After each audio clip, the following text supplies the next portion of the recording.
नमस्कार, मैं हूं दीपाली राणा और आप देख रहे हैं बजट बायोस्कोप। दरअसल बजट आने वाला है और उससे पहले जरूरी है बजट की भाषा को समझना। आज हम बात करेंगे म्यूचुअल फंड से जुड़े उन टैक्स और वर्ड्स की जिनके बारे में आमतौर पे हर बार बातचीत होती है।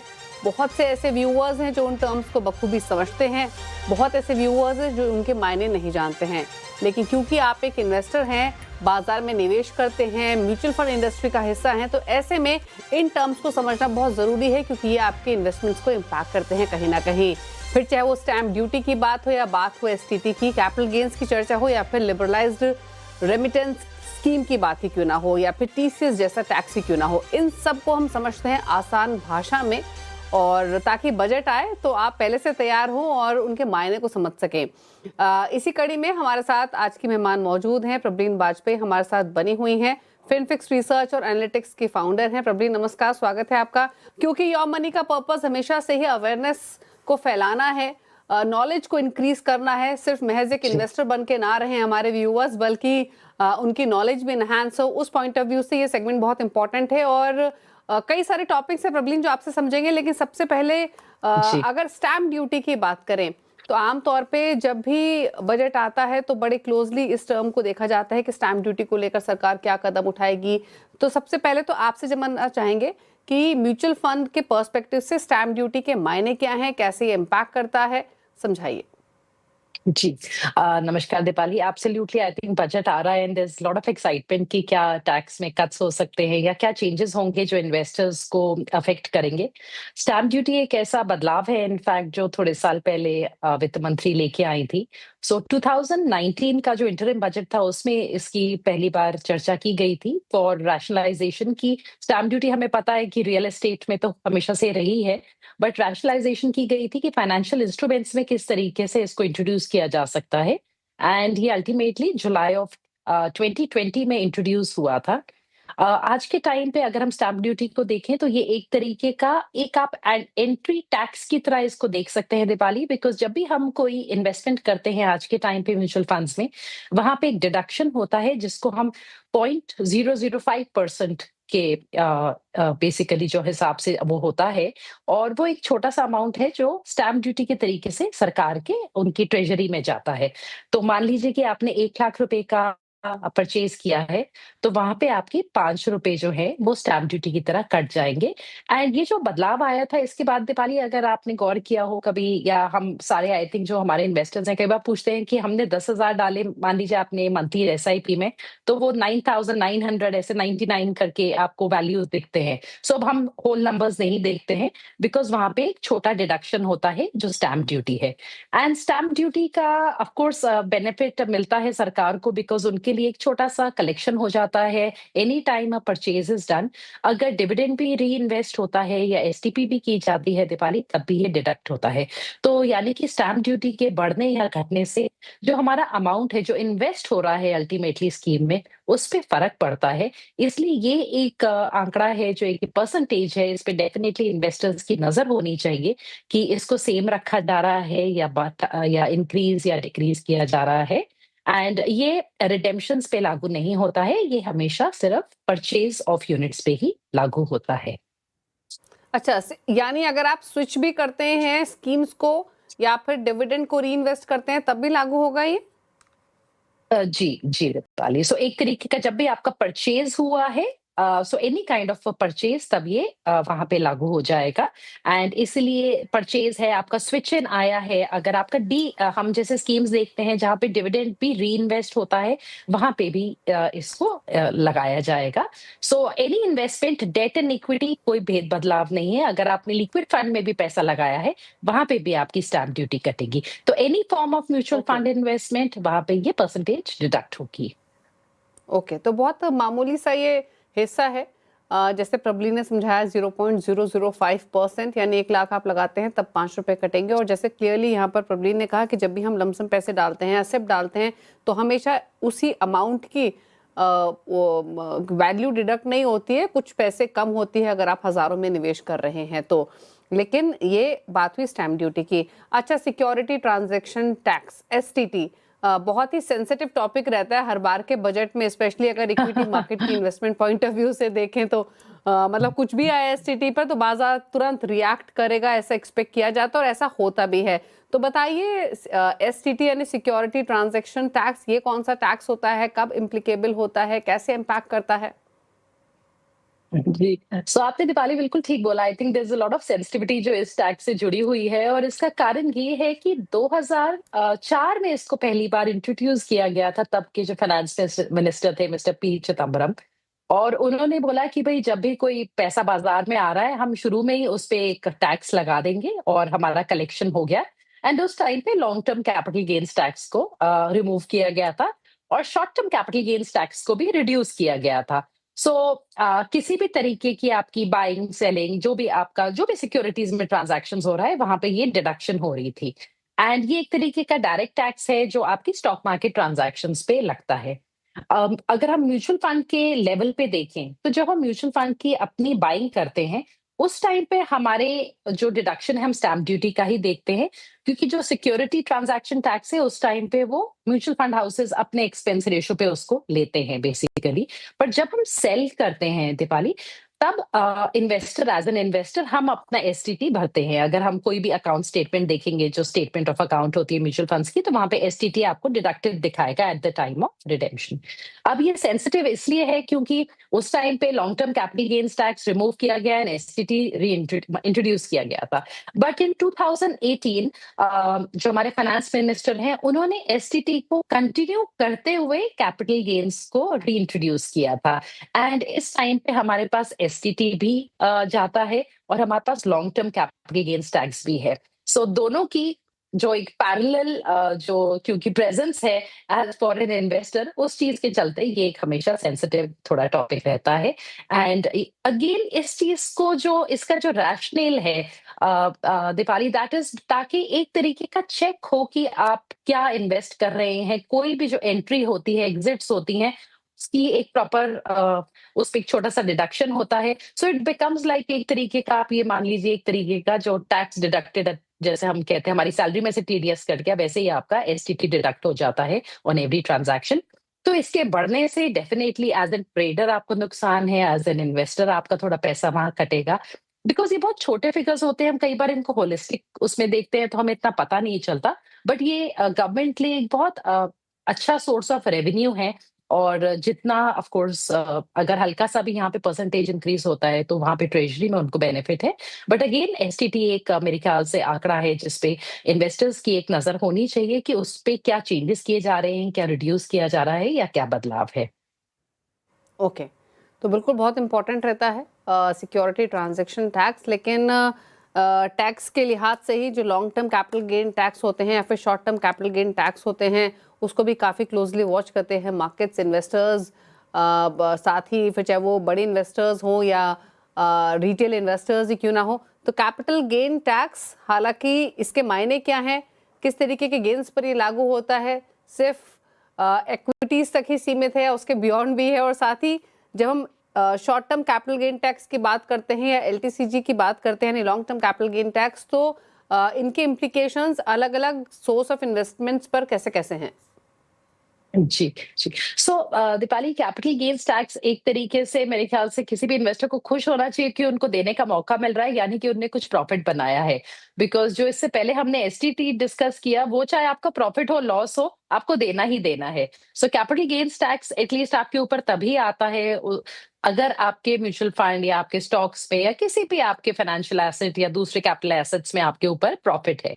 सो जो कैपिटल गेन्स टैक्स है, इसमें भी काफ़ी बदलाव किए गए हैं Deepali. In the recent financial years हमने देखा है, स्पेशली लास्ट 2 फाइनेंशियल ईयर्स में हमने लगातार देखा है कि कैटेगरीज़ को रीसेट किया गया कि किस चीज़ पे क्या बदलाव होगा। डेट फंड्स को कैपिटल गेन्स में टोटली शॉर्ट टर्म कर दिया, तो वहाँ पे हमारा इंडेक्सेशन चला गया। इस टाइम पे अगर हम इन्वेस्टर्स के पॉइंट ऑफ व्यू से देखें, तो थोड़ा-सा डिमांड भी है कि जो इक्विटी का टैक्सेशन है, इस टाइम पे 12.5% है, अगर आपका प्रॉफिट मोर देन 1,25,000 है 1 साल का। तो उसके बियॉन्ड जितना भी आपका प्रॉफिट रहता है, आप उस पे 12.5% टैक्स देते हैं। शॉर्ट टर्म में यानी कि अगर आपने 1 साल से पहले निकाल लिया, देन दीपाली आपको उस पे 20% टैक्स देना है। एंड यहाँ पे थोड़ा-सा जो फँसते हैं, वो हैं हमारे डेट फंड्स, क्योंकि वो एक फिक्स्ड इनकम प्रोडक्ट है। वो सीधा ही एक स्लैब रेट पे जाते हैं, वहाँ पे शॉर्ट टर्म गेन्स की तरह उनको देखा जाता है।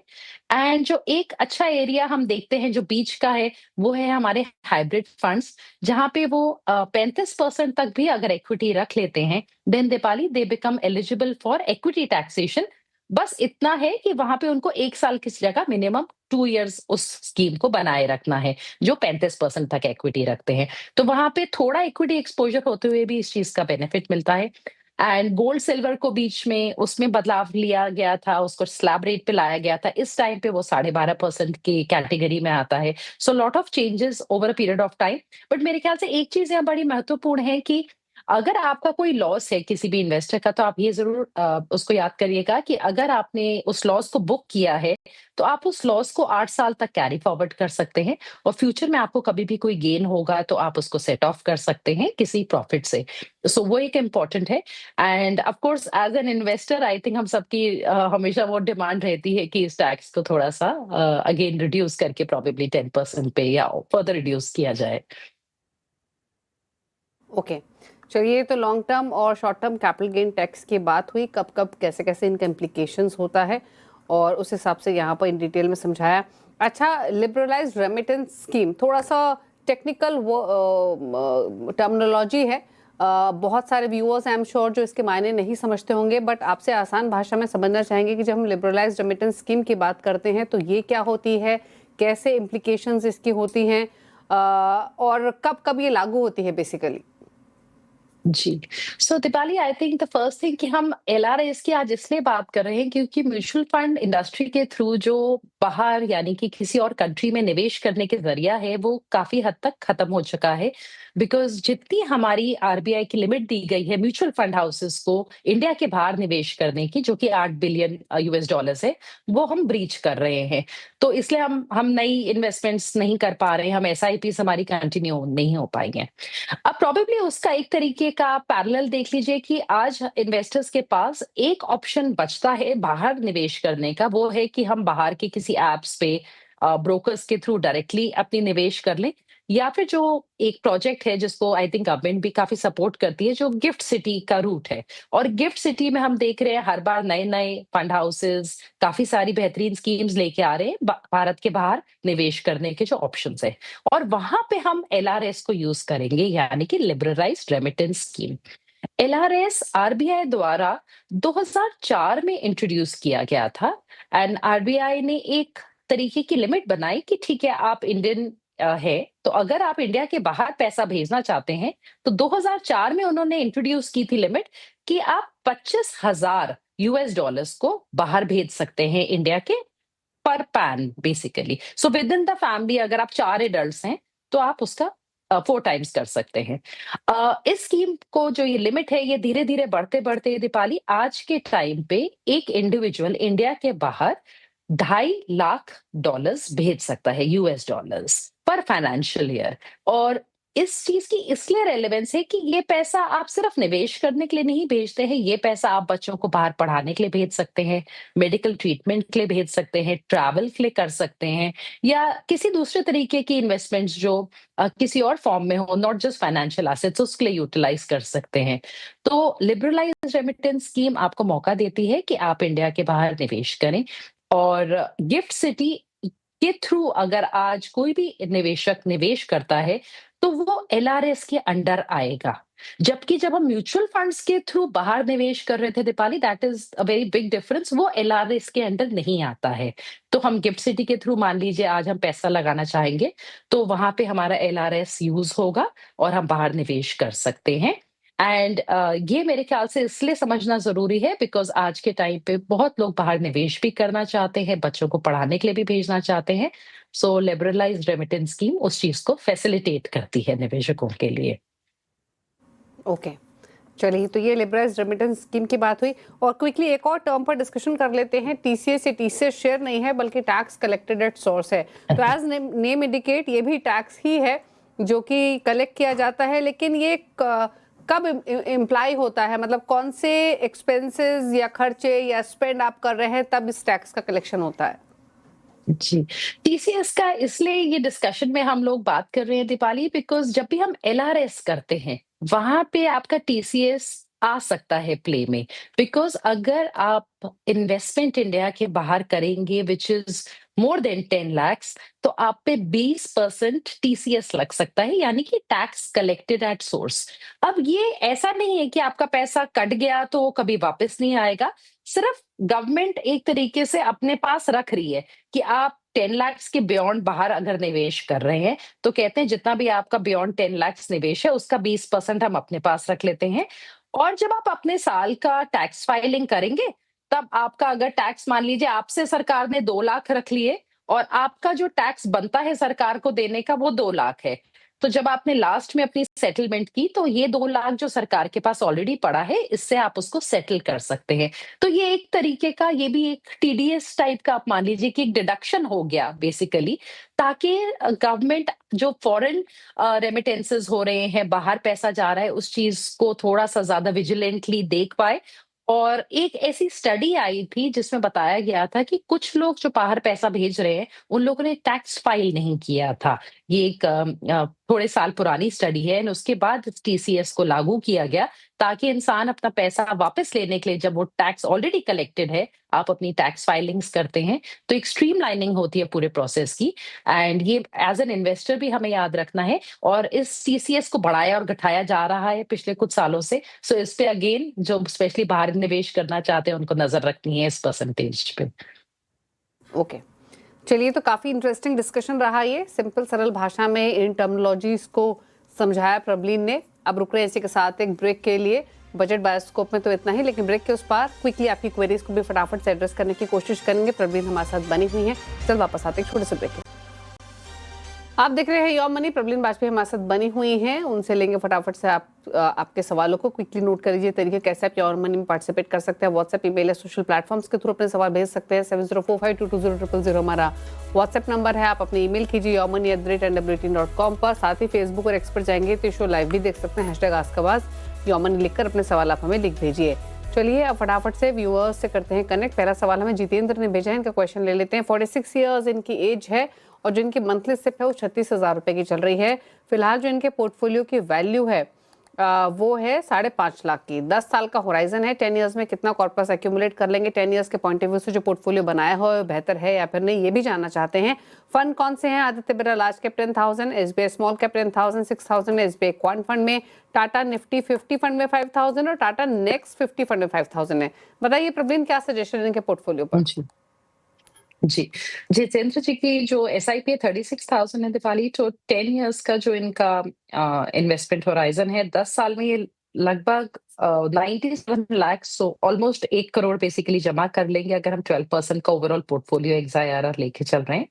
अगर इन्होंने 15 साल तक अपने निवेश को कंटिन्यू किया, तो ये ऑलमोस्ट 2 करोड़ क्रिएट कर सकते हैं। तो अगर आप कर सकते हैं जितेंद्र जी, तो आप डेफिनिटली थोड़ा लंबा होराइजन लेके चलिए। और अगर with in this 10 years Diwali ये थोड़ी-सी निवेश बढ़ाते रहें, स्टेप अप करते रहें, तो भी एक अच्छा कॉर्पस बना लेंगे। 10% का स्टेप अप भी इनको 10 साल में 1.3 करोड़ दे सकता है। सो वो मेरे ख्याल से अच्छा अमाउंट है, बिकॉज़ बिना स्टेप अप के ये 97 लाख्स बना पा रहे हैं। तो 10% का स्टेप अप आप ज़रूर ट्राई करिएगा। जो पोर्टफोलियो है उसमें इन्होंने निफ्टी 50 फंड भी ले रखा है, नेक्स्ट 50 भी और आदित्य बिरला का लार्ज कैप भी, साथ में एक स्मॉल कैप फंड है और एक क्वांट फंड है। जो क्वांट है वो एक थीमेटिक कैटेगरी हो गई, एसबीआई का फंड है। आप उसको रख सकते हैं, उसकी होल्डिंग्स ठीक है। लार्ज कैप टिल्टेड पोर्टफोलियो है इस टाइम पे आपका। मुझे लगता है दीपाली इनको एक मिड कैप फंड ऐड करना चाहिए अपने लिए। सो ये जो 3 हैं, आदित्य बिरला, टाटा 50 एंड नेक्स्ट 50, इसमें से आप अपने आदित्य बिरला को इस टाइम पे, बिकॉज़ आप ज़्यादा निवेश कर रहे हैं उसपे, तो आपका कॉर्पस ज़्यादा होगा कंपैरेटिवली, आप उसको कंटिन्यू कर सकते हैं, फंड भी ठीक है। और टाटा का जो आपके पास 2 यहाँ पे फंड्स इकट्ठे हो गए हैं, आप एक मिड कैप का वहाँ इंडेक्स फंड जोड़ लीजिए और साथ में एक मल्टी कैप फंड जोड़ लीजिए। सो मेरे ख्याल से उसका पोर्टफोलियो आपका काफ़ी होलिस्टिक हो जाएगा। So overall 1 large cap fund, 1 quant, आपका स्मॉल कैप चलता रहेगा और एक मिड कैप इंडेक्स को जोड़ने की ज़रूरत है, साथ में एक multi cap fund. Different fund houses के जोड़िएगा, स्पेशली जो मल्टी कैप है, ताकि ओवरलैप ना आए of the fund house strategy. Okay, चलिए, तो ये रही सलाह जितेंद्र आपके लिए। लगभग 1 करोड़ के आसपास का कॉर्पस आप 10 सालों में इकट्ठा कर पाएंगे। अगर थोड़ा स्टेप अप करेंगे तो ये 1.25 करोड़ 1.5 करोड़ के नज़दीक जाने की कोशिश हो सकती है। बाकी थोड़े बदलाव सजेस्ट किए गए हैं आपके पोर्टफोलियो में। सवाल लेते हैं पुष्कर का। बिहार से इन्होंने एक सवाल भेजा है। 34 साल इनकी उम्र है। 6,000 के सिप कर रहे हैं, 20 साल में 2 करोड़ का लक्ष्य है। 2,000 डाल रहे हैं वाई टू कैपिटल मल्टी कैप में, 2,000 बंधन लास्ट मिड कैप में, 2,000 इन्वेस्को स्मॉल कैप में। इनका सवाल ये है फ्लेक्सी कैप को लेकर, एक कन्फ्यूजन इनको है। पारंपरिक HDFC का AUM बड़ा है, वहीं छोटे AUM वाला फ्लेक्सी कैप फंड लेना क्या सही है या फिर नहीं, जैसे कि बजाज फिनसर्व हुआ या फिर हीलियोस हुआ। इनफैक्ट ये फ्लेक्सी कैप को लेकर प्रॉब्लम काफ़ी इंटरेस्टिंग क्वेश्चन है ये, कि फ्लेक्सी कैप को लेकर, क्योंकि पारंपरिक फ्लेक्सी कैप में जिस तरीके के रिटर्न दिए हैं, इंटरेस्ट तो इन्वेस्टर्स का काफ़ी रहा है इसमें, जिन्होंने नहीं लिए वो भी अब लेना चाहते हैं। लेकिन सवाल इनका इंटरेस्टिंग है कि छोटे AUM वाले फ्लेक्सी कैप वर्सेस बड़े AUM वाले फ्लेक्सी कैप कौन सा लेना सही है, लें भी या ना लें, कंसिडरिंग अगर मल्टी कैप, मिड कैप और स्मॉल कैप ऑलरेडी पोर्टफोलियो में है। जी। सो अगर हम चाहिए पोर्टफोलियो में या नहीं, उस पॉइंट ऑफ व्यू से देखें दीपाली, तो इनको फ्लेक्सी कैप की यहाँ ज़रूरत नहीं है। इंस्टेड आई विल सजेस्ट, क्योंकि आपका 20 साल का पोर्टफोलियो है, आप एक लार्ज कैप इंडेक्स फंड जोड़िए और एक मिड कैप इंडेक्स फंड जोड़िए, सो दैट आपके पोर्टफोलियो का कोर बन जाए। और आपका बाकी जो तीनों स्कीम्स हैं वो अच्छी हैं और आपको फ्लेक्सी कैप की यहाँ ज़रूरत नहीं है। Now coming to your question कि कौन-सा फ्लेक्सी कैप, अगर क्योंकि जेनेरिक ये सवाल है, किसी और के लिए भी यूज़ हो सकता है। सो इस टाइम पे तो दीपाली डेफिनिटली ये जो दोनों स्कीम्स हैं ये मैसिव है इन टर्म्स ऑफ AUM, और मेरे ख्याल से सबसे बेहतरीन रिटर्न तब भी इन्होंने ही दिए हैं। सो जब हम फ्लेक्सी कैप्स की बात करते हैं, क्योंकि ये पोर्टफोलियो ज़्यादातर लार्ज कैप ओरिएंटेड है और थोड़ा इनका टिल्ट बड़ी कंपनियों की तरफ है, तब वहाँ पे ये जो टिपिकल प्रॉब्लम हम जिसकी बात करते हैं कि छोटा AUM होगा तो जल्दी अजाइल है, बेच के निकल सकता है, कुछ और ले सकता है, वो लॉजिक हम ज़्यादातर जितना हम डाउन द मार्केट कैप जाते हैं, उस पे हम अप्लाई करते हैं। जो बड़ी कंपनियों वाले फंड्स हैं like the flexi cap category, और स्पेशली जो लार्ज कैप्स में ही ज़्यादा पैसा डाल रहे हैं, वहाँ पे वो लॉजिक उतना ज़्यादा होल्ड हमेशा नहीं करता है। और इसकी बड़ी कन्फ्लिक्टिंग, आपको हम स्टडीज़ भी करते हैं, हम देखते भी हैं, तो इसका कोई सेट रूल नहीं निकल के आता है। तो मेरे ख्याल से आप फंड की अगर क्रेडिबिलिटी है, अच्छी परफॉर्मेंस है, तब आप AUM से बहुत ज़्यादा चिंता मत करिए। ऐसा भी हो सकता है कि छोटे AUM का फंड अंडर परफॉर्मर निकले कल को। सो इस चीज़ को आप एक गाइडिंग प्रिंसिपल की तरह मत लेके चलिए कि ऐसा ही होगा कि बड़ा AUM परफॉर्म नहीं कर सकता। बट आपके पोर्टफोलियो में आपको एक लार्ज कैप इंडेक्स और मिड कैप इंडेक्स डालना चाहिए। 2 करोड़ आप अपनी करंट SIP से नहीं पहुँच पाएँगे, उसके लिए आपको 22,000 की SIP करने की ज़रूरत है फॉर द नेक्स्ट 20 इयर्स। और अगर आप एक साथ 22,000 नहीं कर सकते, तो आप 11,000 की करिए और उसपे 10% का स्टेप अप करिए। और साथ में आप ये भी ध्यान रखिएगा पुष्कर जी, कि आपके जो 2 करोड़ है ना 20 साल बाद, वो आज के 63 लाख्स के बराबर रह जाएँगे। तो प्लीज़ इन्फ्लेशन को आप मत भूलिएगा एंड उसी हिसाब से अपने पोर्टफोलियो को बनाइए, एंड 2 पैसिव फंड्स को आप ऐड करिए जब आप अपनी SIP को बढ़ाएँगे। ओके, चलिए, तो पुष्कर, आपके लिए सलाह क्लियरली दी गई है। फ्लेक्सी कैप को लेकर भी, आपके गोल को लेकर भी उम्मीद है आप इन्वेस्टेड रहिए, और जैसे जैसे आपका पॉकेट अलाउ करे, क्योंकि आप अभी छोटी इन्वेस्टमेंट कर रहे हैं, तो अपनी इन्वेस्टमेंट्स को इंक्रीज कीजिए। चलिए, शुक्रिया प्रबलीन, आप शो में आई, और बजट बायोस्कोप पर तो आपने हमारे व्यूअर्स को समझाया ही, लेकिन क्वेरीज को भी आंसर किया। Thank you so much. और जाते जाते आप प्रबलीन के टॉप 4 फंड्स अपनी स्क्रीन पर देख सकते हैं, अगर प्रबलीन की चॉइस के हिसाब से पोर्टफोलियो क्रिएट करना चाहते हैं। इसी के साथ एक ब्रेक। योर मनी में इतना ही। ब्रेक के उस पार भी खबरें जारी हैं। नमस्कार।